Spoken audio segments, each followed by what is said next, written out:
Olá, seja bem-vindo a este canal. Meu nome é Carol, eu sou psicóloga e nós vamos conversar sobre burnout na docência. Primeiramente, o que é isso, O que é essa síndrome? A síndrome é o esgotamento tanto físico como emocional e sempre voltado aí para o trabalho, então para a sala de aula.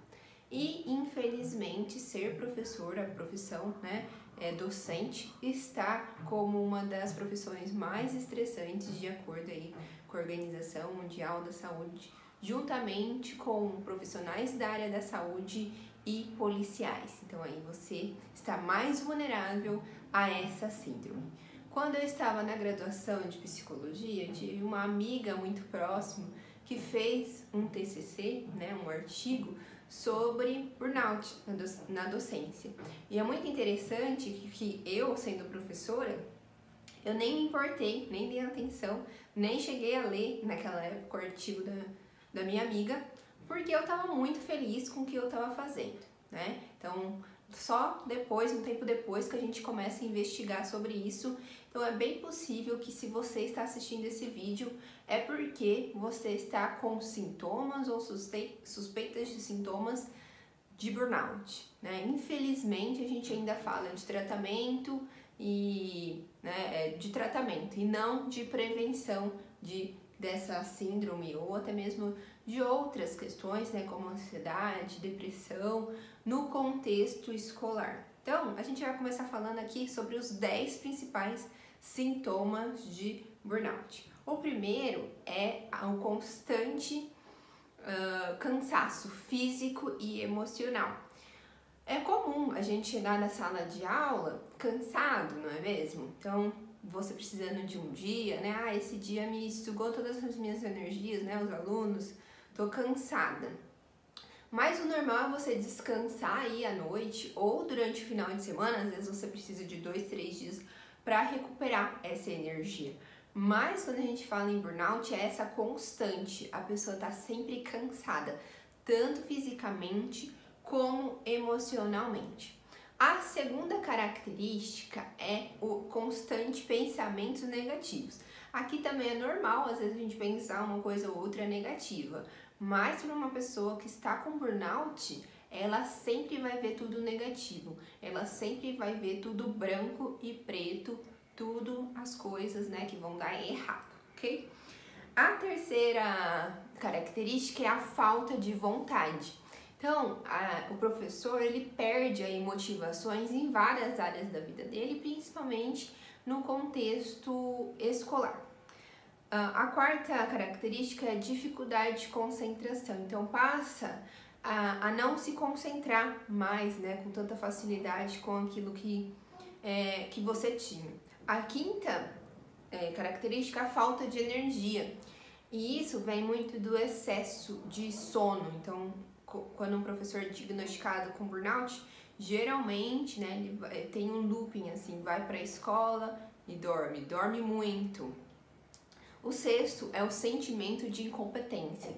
Esse, com certeza, é um dos mais tristes, porque ele sempre se sente incompetente e incapaz naquilo que ele faz. Sétimo, dificuldade de gostar das mesmas coisas. Então, aquilo que te trazia prazer, por exemplo, estar em sala de aula, fazer as atividades com seus alunos, isso não te traz mais alegria, não te traz mais esse contentamento. Oitavo, prioriza a necessidade dos outros e não a sua. Então, isso traz aí, essa necessidade de estar sempre agradando o outro e não a você mesmo. 9. Alteração repentina de humor, e aqui a gente fala de constante irritação. Então, uma pessoa diagnosticada com burnout, ela está sempre irritada. E por último, isolamento, que é esse sintoma de você se afastar até mesmo de amigos, familiares, colegas de trabalho e assim por diante. Essa necessidade de ficar aí somente sozinho, isolado, ok? Então, se você se identificou com alguns, a gente fala em questões críticas, se você se identificou com 5 ou mais características dessas, já é importante você procurar uma ajuda. Então, para que seja investigado ainda mais, né, sobre o que você está passando. E aí a gente fala de profissionais relacionados à área da saúde, um psicólogo e um psiquiatra. Bom, eu já estou há algum tempinho, né, mergulhada nesse universo de saúde mental do professor e é muito difícil de encontrar literaturas referente a esse assunto. Não falo aqui somente de artigos. Artigos já tem bastantes, né, na internet sendo publicados. Mas eu falo em questão mesmo de livros. É muito difícil a gente encontrar livros que tenha esse conhecimento, né? E aí eu encontrei este livro aqui que chama Eu, Professora e Burnout, e ele traz tanto esse conhecimento, né, literário mais aprofundado sobre o burnout, como também conta a história da Eunice. A Eunice, que foi uma professora, né, que se dedicou a 29 anos da sua vida para a docência e acabou tendo aí a síndrome de burnout. Então no livro ela conta tanto essa questão da história dela, né, que é muito fácil a gente se identificar em algum ponto da história dela, que ela começa contando sobre como que ela se descobriu professora, né? Então era na infância, quando ela brincava aí de escolinha e depois teve a influência da família, a mãe foi professora, a avó foi professora, então ela sempre teve rodeada aí, teve esse encantamento pela área da educação, acabou aí se apaixonando e foi aí de braços abertos, mergulhou no mundo da educação. Eu vou ler alguns trechinhos para você e depois eu falo as minhas considerações aqui sobre esse livro. É um livro que ele traz muitas críticas ao governo, às famílias, às universidades, à própria escola, né? Então é rodeado aí de críticas, ok? Então ela fala aqui que hoje é muito comum que os professores sejam pressionados por diretores e coordenadores a dar média 5 para alunos que não fizeram absolutamente nada para conseguir esse conceito. Muito pelo contrário. Os alunos sabem que não serão responsabilizados por suas notas vermelhas, mas o professor será. E depois ela conta aqui também, né, mais um trechinho mais embaixo, que fala assim: o tempo de aula que se perde todos os dias até se conseguir um pouco de atenção dos alunos nunca foi tão grande, o que colocou o Brasil em primeiro lugar como o país no qual os professores mais perdem tempo com a bagunça e a indisciplina em sala de aula.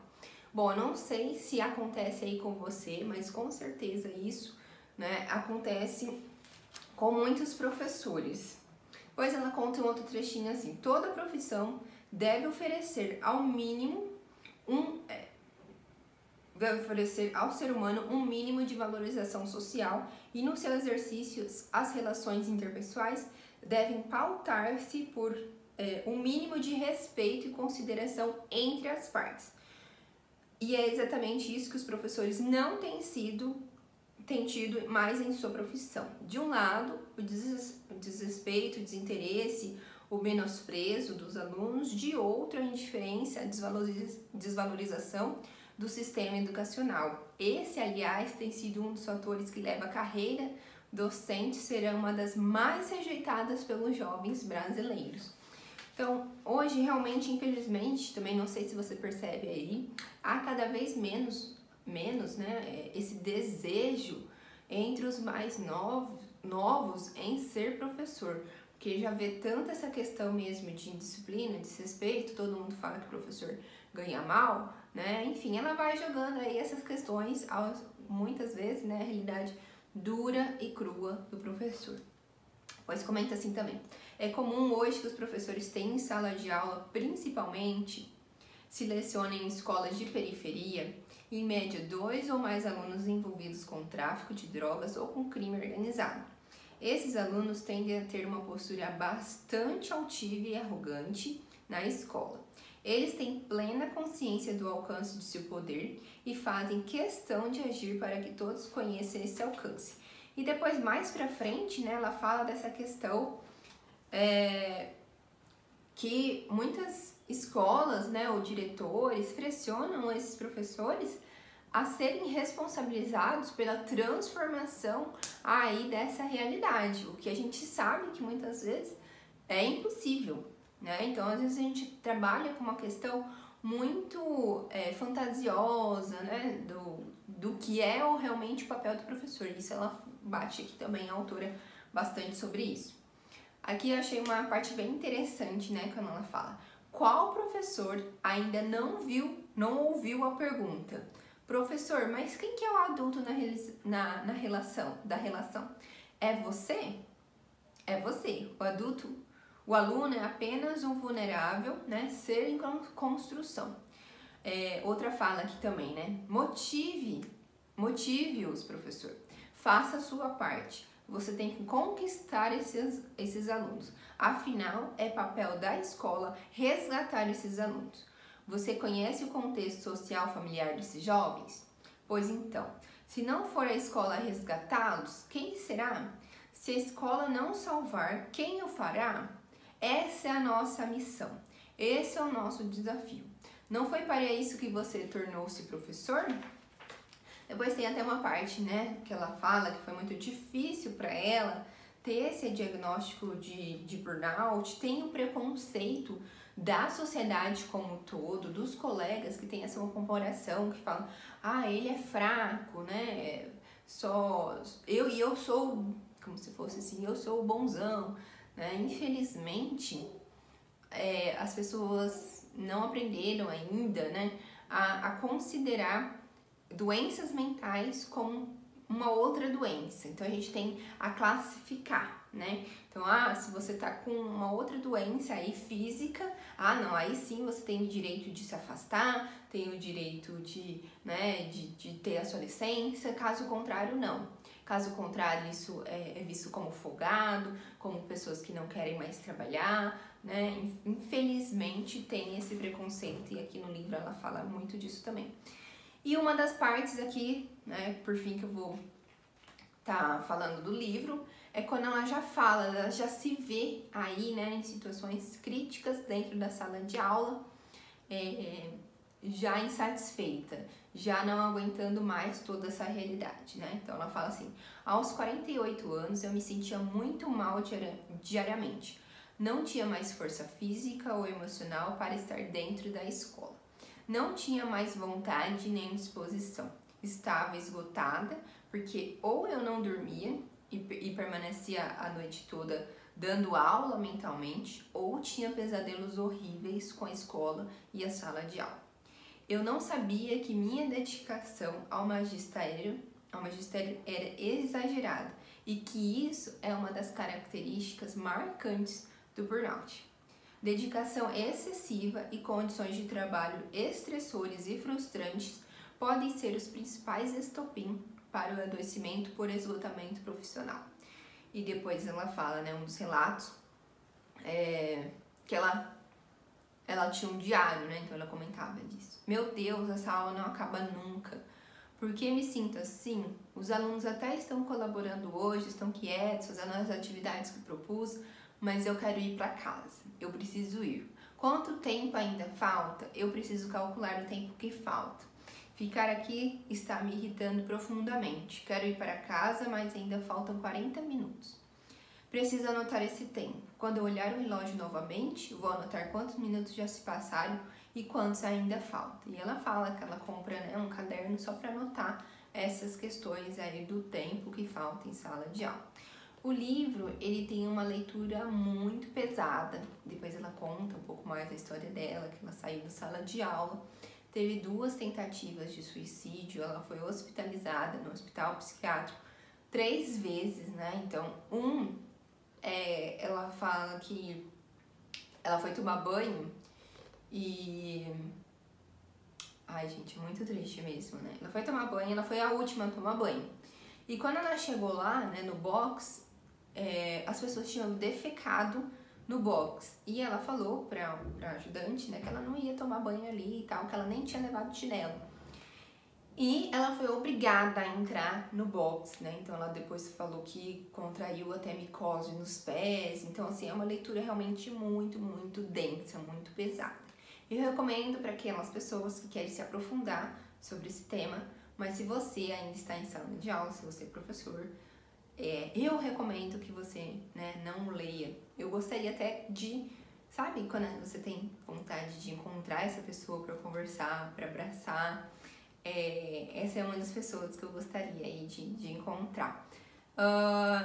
O burnout tem tratamento, assim como cura, né, vamos dizer assim. Eu consigo passar por esse período e não ter mais isso? Sim, consegue, tá? Quanto mais rápido você buscar tratamento, quanto mais você se antecipar em relação a isso, melhor vai ser para você. Melhor aí vai ser essa questão, né, da saúde mental. Burnout, a gente fala, tem um pouco de burn, né, de queimar por dentro. Então tem essa questão aí, né, que é esse esgotamento profundo. Então se você tá passando por esse período, tá se identificando com alguns sintomas, tá vendo que a sala de aula tá muito pesada para você, busque ajuda para que não chegue a situações assim. Ela até fala que hoje o papel dela é de conscientizar os professores para que não passe por períodos como esse, e esse também é uma das minhas missões. Para que você não passe períodos como esse. Ela até fala no livro, né, que muitas vezes brincando junto com outros professores, fala, né, cuidado que você, brincando, né, piada, cuidado para você não enlouquecer, que você vai parar no hospital psiquiátrico, e ela nunca imaginou que ela realmente, né, estaria num lugar como esse.